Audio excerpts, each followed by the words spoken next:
के तनो दावा खियाई एकरा होला नया सर नहीं बुझाता बेदर्दी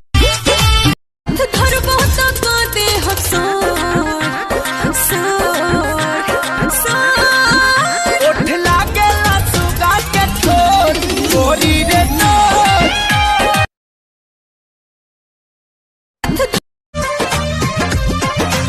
आनंद नइखे बात हमारे बहुत सतावता बेरी बेरी धके हमारे नस बैठवता। हेलो बाबू, रिचार्ज कर दो ना, मेरा पैक खत्म हो गया है। एक काम करो ना बाबू, जियो का 399 मार दो ना बाबू प्लीज।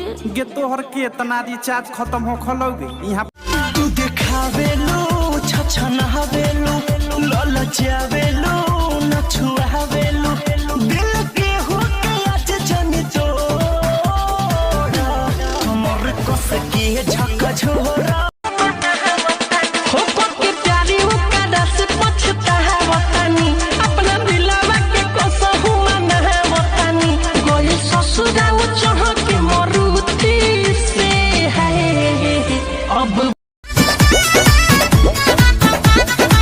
बालो न होश में मातल तू जोश में लागे न दे भैये ये राजा जी भैये दे बाका की काम जा दिया छोड़ के ऐसे दिल तोड़ के धीरे धीरे मुझे तन्हाई मार डालेगी